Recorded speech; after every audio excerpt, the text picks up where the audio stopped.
hit record now because I forgot to hit record at the start of my last interview, which was quite funny.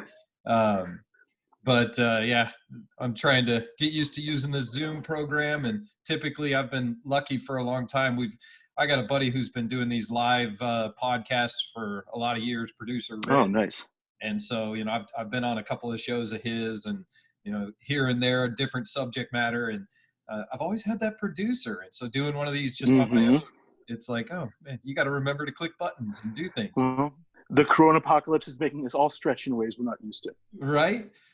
Well, it's pretty cool because actually Rich can produce from where he's at, which is kind of one of the epicenters, which is New York City. So he's able to produce, but trying to coordinate 3 people's schedule is always a lot more difficult than 2. Sure. Even jumping in here, so but it's a lot of fun, man. I really do appreciate you jumping on here. No, it's my pleasure. And I've enjoyed the first few videos that I watched. Yeah, I figured I'd post a few, so some of the folks got a little warning, but the first 4 didn't get any, so weren't exactly sure what they were going to get themselves into. Sure.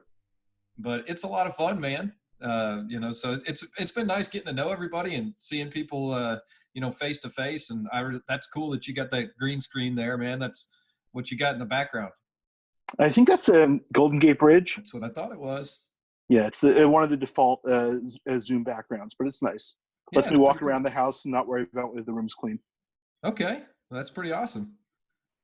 Yeah, I didn't know if that was something there because of a near and dear to your heart, or where you're from, or where you're at, but thought I'd ask about it. That's nice and calming and relaxing. Yeah, no kidding. All right. Well, I'm going to roll into it. We can chat some more here in a bit, but I'm going to go ahead and fire off the segment. All right. This is a lot of fun for me, and then I can do the rest of it. All right. Welcome to a little segment I'm calling Direct Indirection. My name is Kyle LaPointe, and I'm a host of the Dynasty podcast called Dynasty Self-Help. We help you analyze your team, your game, and yourself in an effort to provide a more rich and fun hobby experience. Today, I'm going to examine 10 key aspects of your fantasy football team in Shark Tank 2 and follow that up with a question. Please keep in mind that I'm going to be very direct, to the point, and brutally honest. And the questions are not necessarily going to be easy. Is that okay? Absolutely. Fantastic. So before we get into the meat of this potato, I'd like to ask you just a few things about you. What is your name in real life? Josh Aronovich. Josh, it's nice to meet you in person. We've been talking a lot on the message boards. And in Shark Tank 2, in addition to our names on the message boards, we also are No Guts, No Glory, a League of Daredevils. So what is your chosen name and why? Elizabeth Warren's Progressive Future. And at risk of breaking our league's rule about talking about politics, Warren was actually one of my favorite professors in law school. Had her for bankruptcy, for secure transactions, spent a lot of time in her office hours talking about politics, talking about policy. And whether someone agrees with her ideologically or not, I don't think anyone can mistake the idea that she is absolutely bold and someone who puts forth new ideas and aggressive ideas to tackle some of the problems that our country's facing. So while I'm upset she's no longer running for president, I was proud to support her and proud to support some of the ideas that she's pushing for. Well, that's pretty cool. Yeah, I mean, everybody's got their political viewpoints, and I just think that anytime you have somebody that you care about or that you have had some personal relationship with, it's always a little more near and dear to the heart. Absolutely. Yeah, regardless of people's political views, seeing them as people and getting to know them, and the fact that regardless of where we come from politically, regardless of how we rank competing values, we all care about this country and want to make it great. Damn straight. Well put. Man, so whereabout do you live? I live in southern New Jersey, about 25 minutes outside of Center City, Philadelphia. Oh, okay. So you're kind of over there in some of the epicenter as well of the COVID activity that's going on. Yeah, I think we've got about 5 or 6 cases in my town so far. Wow. Yeah, well, that's not good, man. We got to all try to stay away from it as best we can. I know some of us may not be people that have pre-existing conditions. I know my wife and I both are we would fall into the folks that really shouldn't get it, type people, but it's all right. We all got to do what we can for each other. Eventually we're all going to get it, and hopefully we get it in a time or in a way that it's not going to hurt us. So. Exactly. All right. Well, I'm a beer guy, so you might have heard that question asked before, and I'd like to ask you, what's a favorite style of beer that you prefer? Probably my favorite styles lean more towards the darker beers, sort of the porters, the stouts. Had a really good one. Forget what it was called. A local Woodbury, New Jersey brewery called Eight and Sand. Okay. Had one that won a few awards. It was a porter that had chipotles in it. So it was sort of spicy and rich and sort of complex. But those are the kinds of beers I like to drink most. Pepper beers are incredibly difficult to brew because you can way overdo any sort of spice, but pepper, especially when you add the capsaicin on top of it, it's an amazing thing, but can do some damage to your palate if you're not careful. Sure, balancing act. Pretty cool, man. That's great. I haven't heard of that brewery. I've heard of quite a few of them, but man, there's so many just in our area. I don't know if I know every brewery in my local area anymore. All right. So final question is, what is your favorite thing about fantasy hockey? My favorite thing about fantasy hockey is that it's an undiscovered country because I have not played it yet. Although I am actually a Montreal Canadiens fan, since my dad grew up and was born and raised in Montreal. But when it came to football, I rooted against his rooting interests. So I figured I'd make it up for him by rooting with him in hockey.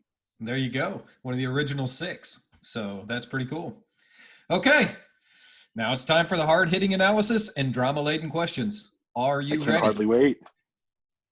Okay. Deion Jones is well known for being an elitely talented player who has trouble with injuries. Bradley Chubb is recovering after missing most of the year. You have other defensive players that seem to have high upside that previously have been capped by injury. What is one team that you have 2 wide receivers playing for? Team that I have 2 wide receivers playing for would have to be Minnesota. That's right, the Minnesota Vikings. And that wasn't Yeah, always the case. They picked up Tajay Sharp. Because they picked up Tajay Sharp late. So, okay. Question number 2. Lamar Jackson. You are the first team that I've interviewed that has a marquee point-scoring phenom as their QB1. To get him, you sacrifice nearly 25% of your startup budget, or roughly the equivalent of an entire future draft worth of Shark Bucks. When a horse is used for its semen, it is called a stud. What is the ingredient often found in fake wasabi? Horseradish. That is correct. Horseradish. You're 2 for 2. Okay. Your tight ends are plentiful and deep. So some can win now and some can win later. This should provide a lot of depth and longevity for you at the position. What are 2 of your receivers that are cousins in real life? Marquise Brown and Antonio Brown. You got that right too. 3 for 3. Man, you're killing it. In the first 2 days of your draft, you spent over half your budget on 3 players. In a league where we are starting 22 players, and that's a requirement, many would be worried about that heavy bank in such a small amount of players. The banks of a natural river are built up to protect areas from flooding and are called what?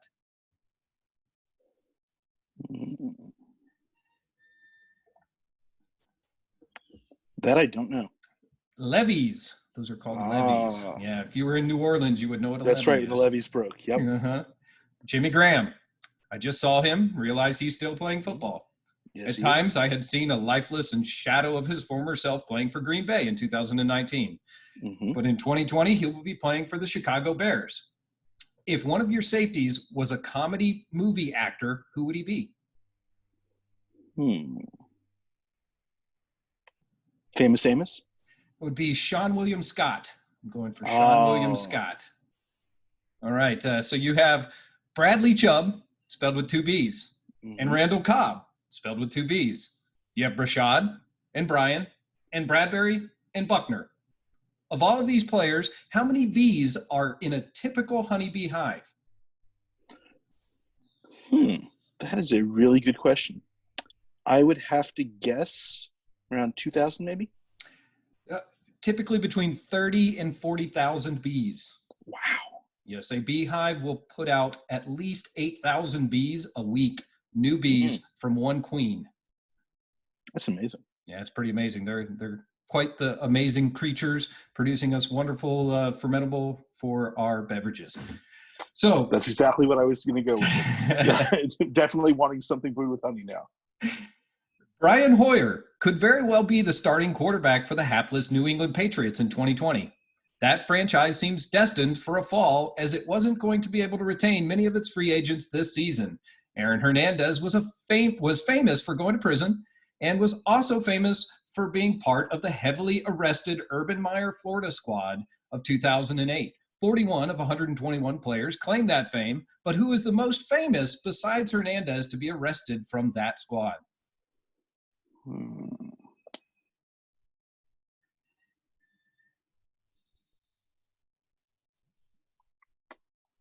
I know Riley Cooper went there, but it's not him.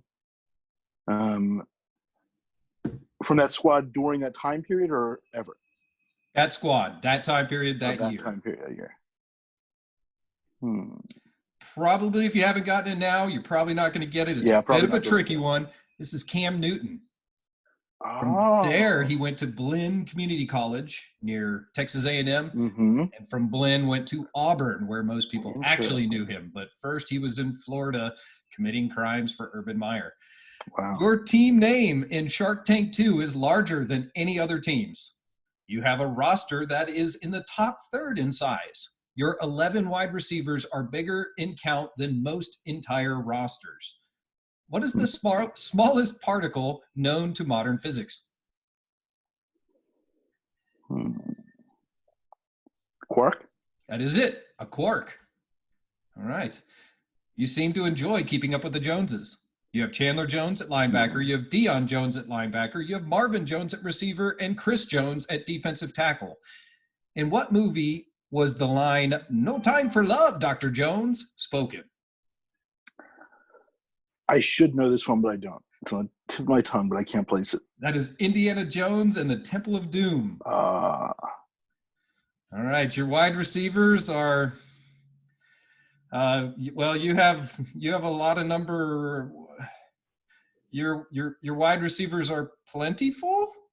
Well, my mother taught me never to say anything but nice things. Why am I having such a difficult time saying something nice about your wide receivers? Probably because they are all over the map. There's no one thing that unites them. Some are injury prone, some are older, some are talented but have fallen off, some are young and haven't sort of stepped up yet, some have switched teams. So they're really eclectic, but that's where the value was. And I figured getting a lot of wide receivers that have question marks, sure, but I'm confident that at least enough of them will rise to the occasion to give me a competitive squad there. You'll be fine. I was going to go for "because they suck," but I accept that answer as well. It was pretty good. All right. Thanks for your time. I appreciate your candid and truthful answers and my insightful and hard-hitting analysis. No, I enjoyed the format, enjoyed the questions. Oh, man, this was fun. So you're up now. Go ahead. I was just going to say, so you're up there in New Jersey. My buddy producer Rich is in the heart of it. He's in New York City. So no, New York's been getting hit real hard. Yeah, and it's going to get worse. You know, it's all these places, man. No, unfortunately, I think people are underestimating how bad it's probably going to get, just because so many people had it without knowing they had it and spread it before they even realized. That's the trickiest thing about this one, right? You got that 5 days where you can spread it to too many people. It's actually as many as 14 with some folks, where they can be asymptomatic but contagious. Or you can be like me. And that's dangerous. You can be like me, who never thinks he's sick, even though I'm sick too often. Oh, no, I'm fine. Come on over here, give me a hug. Try this beer. That's terrible. And that's why, as much as it sucks, all of us staying home is going to save lives. It's going to slow down the spread, hopefully enough to keep this thing contained, under control, and enough ventilators for everybody that needs them.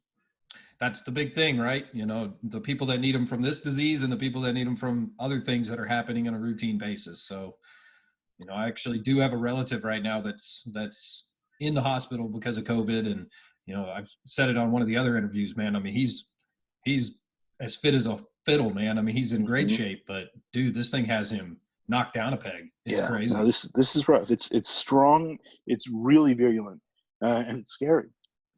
But you know what else is scary? The number of players you have rostered already. Oh man, it's scary for everyone else. Do you know how many players you have on your team off the top of your head? 69. And what NFL player is it well known that that's his favorite number? That would be Gronk. Actually, no, because he is no longer an NFL player since he's retired. Nice. You got me. Yeah, I figured I'd turn about as fair play. Give you a question in your style. No, What was your strategy going into this auction that sort of enabled you to get this many people? Well, typically my strategies are always going to be math based. So I really looked at it as an economy and what I could get at the beginning. And I didn't do so well at adapting my strategy right at the start, but I moved around a little bit, spent some extra money, and then I realized, man, I just can't be spending this kind of money.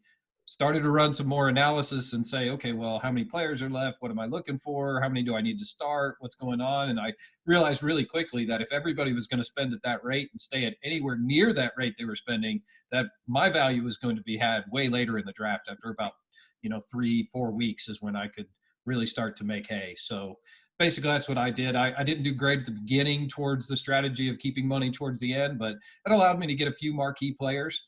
And then afterwards I pivoted and tried to go for a little more value where I could find it.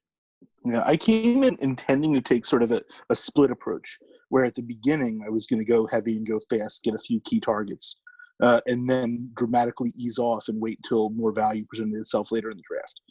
Because I worried that teams that sort of purely waited wouldn't have enough of the top end talent, and that the people that spent that much on them would be reluctant to trade them for a loss. They'll probably be more likely to go sort of the tanking route and just accumulate additional capital and not do well, earn their draft picks, and build organically from that base. So that's why you asked about spending that much on a few players early. Right. I figured that was a really strong, solid core. One of the lessons that I learned early on in fantasy football back in the early 90s was running back. And it's a lesson I never fully unlearned. So I wanted to make sure that I was strong there. And just looking at our scoring, looking at Lamar Jackson, he's practically a cheat code with the running. And I think that given the fact that Marquise Brown spent last year hurt and still performed well, with him taking a year of improving, with the quarterback improving with a year, with Harbaugh developing more wrinkles into the offense, scary as it is, I think that team's only going to get better. So I figured I think Lamar you're dead Jackson on. I think Lamar Jackson is the asset. Yeah. But I think he's also going to be an appreciating asset, where if I ever do decide to pivot, I'll be able to trade him for a ransom. No, I think you did great picking him up. I mean, you got to have a strategy when you go into something, but I think in a lot of cases too, you got to be able to change or deviate if that strategy isn't working, right? And but when it comes to him, I would have loved to be in on him, but man, I knew that price was just going to be something that I wasn't going to be able to afford. I thought I had a competitive bid on him, and I wasn't even in the in the same echelon of where he ended up going. And so I also wanted him. I just didn't get him. But I think I maybe bid 300 or 310. He went nominated, I think, day one or day two. So it was really hard to understand where everybody would be at. But in this format, man, I really have enjoyed it so much, trying to figure out exactly who you can get and when you can get them and how many people that would be left at certain positions. And, it's made me have to rethink my strategy more often than I'd like to admit. Sure. Well, what has surprised you most along those lines that you've discovered about the other people in the league and sort of who you're dealing with? The thing that surprised me most about just in these interviews alone, but just talking to other people is, I mean, we have some amazingly talented owners in this league. So it's going to be incredibly difficult to win, play, show, anything like that. I mean, you're going to have to really work hard, but I've seen people that do just that. They look at it and they go, you know what? I didn't do good. I'm going to go ahead and sell this guy that I bought for $225. I'm going to sell him for $70 because I really need that money right now, because otherwise I'm not going to have a good defense. And they, so people are willing to take their losses and move on to the next phase. And I think that's pretty amazing. But if you're taking losses like that, aren't you, given the talent level in the league, starting at a double disadvantage? At that point, doesn't it make more sense to pivot towards a build for the future strategy to get things that you can get that are valued lower rather than trying to sell for a loss? I think it just depends on where you're at because I think the way the economy worked in this, we spent so much money, and I tracked basically percentages of money left, percentage of players left at certain positions and value. And there were so many defensive players available that were just top notch about a week ago. Oh yeah. And some people started selling it to pick, selling good assets Mm-hmm. that they had for very few dollars compared to what they had at the beginning. And I think if you did it then, you were very wise, and there Mm-hmm. was still top-notch talent. If you did it now, it's probably a little too late. Yeah. But there is still a few players out there that are good. But no, if you sold at pennies on the dollar now, you'd be in trouble. Yeah, I think a great example of that is with safeties. I think a lot of people started to pay too much on safety. I mean, $300 on Jamal Adams. Right. When I've got, who do I have? Amos, Poyer, and Williams for next to nothing, probably less than $20 combined. Right. And there's more safeties to be had. I mean, I was able to pick up two of my top safeties on the board for like $12 combined, I think, with Rap, and I forget who else I got that was in that same vein. Let me see. Yeah, I think I was $1 or $2 short on the bid on Rap. But again, folks in that same tier that are going to be perfectly fine, and at most probably 2 or 3 points a game less than the Adamses and Bakers of the world. Right. If even that. I mean, if you look at safety historically, it's one of the most volatile position groups from year to year. Well, and that's, a pretty good way to look at it, right? I mean, it's a volatile position, so better quality or better have quantity in some of these cases than it is to have the quality, especially in a league like this where we're going to be able to have 65 players on our active roster come league time, 15 players that are rookies that you can throw up to active squad if you need to. That's a lot of players. I think folks are underestimating, especially folks that were in Shark Tank 1, just how much of a difference that's going to make in the difference in roster size. I have all those numbers. I'll share them with you guys later. Yeah, but 42 versus 65 means there's a ton of talent that will be rostered here that's not rostered there. Yeah. And that makes a crazy difference in terms of the baseline of what's available as a replacement level player. And that's what scares me for some of the teams. Yeah, that's what scares me for some of the teams that have overspent early to the point where they can't fill their rosters. There's literally going to be nothing left. Well, when people see what's left after the original startup gets done and it gets to free picks, I think you'll see a big push. People are going to try to fill up with whatever's there. And it's going to be interesting what will be there. Mm-hmm. So, like I said, I've got some math that I'll share a little bit later. Sorry, I get bugs flying around my face. I have some math that I'll share on some of that stuff. And I really like to do that kind of stuff. We're kind of in the middle. There's still some things that people could be doing. And I like Napoleon's phrase there where you don't want to interrupt an opponent when they're making a mistake. So let's go ahead and let everybody fill out where they're at and let me fill out where I'm at. And then as we get a little bit further down the line, then it'd be fun to share some of that stuff. So I'm looking forward to doing some of the other interviews, and that roundtable that we're talking about doing should be pretty fun. Share some of the strategies and the pivots and, what you did to start the draft and what you did later. I tell you, one of the things that was, to me, more amazing than anything is every time I read these rules, which it's a massive rule book. Every time I read the bylaws, man, it was, I found something new or some different thing that I missed in the first time I read it and the second time. And, so some of my strategies adjusted just based on the fact that I didn't catch this or didn't catch that. Better understanding of the rules and how they work. One question for you, if you don't mind. Sure. Would love to take a deeper dive with you into my wide receiver room. Okay. Because they're pretty offended at you telling them they suck. Well, that's kind of the point of the interview. I got to make fun. Of course. And I fully appreciate and respect that. But I want to push back on that a little bit. Sure. In terms of looking at them. And I want to sort of discuss some of the players and sort of have you make the case of why they suck. Let's take a look at Marquise Brown. He's a guy that I think he's probably ranked around number 30 in Dynasty wide receivers right now. But I think there's a strong case he made that that's an under-ranking, given his talent level, given the offense he's attached to. So I think really, I mean, if you just go looking at these pound for pound, player for player, Marquise Brown is amazing. He's going to do great. You know, when I looked at your wide receivers and how they were all set up to begin with, you know, I think the way you phrased it was just right. Like, I mean, there is nobody on here where you're like, oh yeah, sure thing, stud, top 10, this one for sure. But you have basically guys from that are going to be 10 to 30. There's probably more of them than that in that range than there would be outside of the 30. And any of those 10 to 30 have a chance of creeping up into the top 10. Yeah. And Marquise look Brown's at folks exactly like that. AJ Green, Adam Thielen, and Marvin Jones. Those are all folks with top 15 potential for sure. Easy. And, you know, but they're hit or miss. You know, AJ Green's had injuries the last few years. Marvin Jones is kind of a game-to-game guy, but I think he's so underrated. That guy is so good. I think he's probably one of the players I have on rosters than anybody else. Well, and what you did with Thielen and Tajay Sharp, you know, I got Tajay Sharp as soon as I possibly could.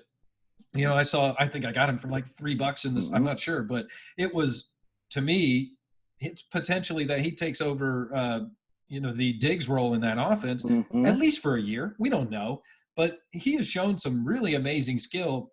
But he was playing at a position and in a way where that offense was built at Tennessee for quite some time that nobody could get him the ball. He really wasn't part of the offense. And when he was, everybody went, man, that guy's got glue on his hands. Who is this guy? He's definitely flashed. Yeah. But again, these are the kinds of cheap shots that could pay off, that you can take with a 65-man roster, that you can't always take with a 42-man roster. And when so I think I built those receivers with that roster set up in mind. And I think your whole team so far shows that. You built with the settings in mind. You built with the fact that you know that some of them won't make, and you know maybe you can trade them, maybe you dump them, but regardless, you're going to have enough hits within these that you'll be fine one way or another. And I think that's that strategy. I think is going to be the one that sets more people apart in this league. Once you settle in and you figure out those rosters and who has what, I think people with larger quality second-rate players, that's where you're going to make or break some of the teams in this league. Yeah, but then there's some positions where I think that the scoring settings and the structure reward greater investments, like defensive tackle, for example. There are a ton of defensive tackles that'll get you something, but for a defensive tackle to get you close to 300 points over the course of a season is huge in this league. Oh, yeah. Well, and defensive tackles have enough extra advantage where, you know, you're going to be in pretty good shape. And I like both DeForest Buckner and Chris Jones, which is the two you've got, and I think they're great. I ended up with, you know, I went kind of a tier off of that, but not much. Like I've got 5 or so that are all in that I love, that are right there in that range. They're not truly as skilled as those two.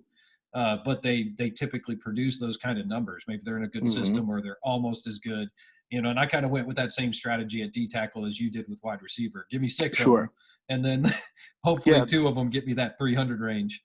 My concern there with the DTs, the tier below, and why that's a little bit dangerous is what I call the Danico Autry conundrum. If you look at Danico the last couple of years, by the end of the year, his numbers are fantastic in the top tier. But if you look at it by game, he completely disappears for 3-4 games and then drops 50 points. So when you have defensive tackles in that range that will perform occasionally, what are the odds of actually getting their jump games right? Half the time they'll be on your bench for the 50-point game, and then in your roster for the next 3 where they score 5, 6, 3.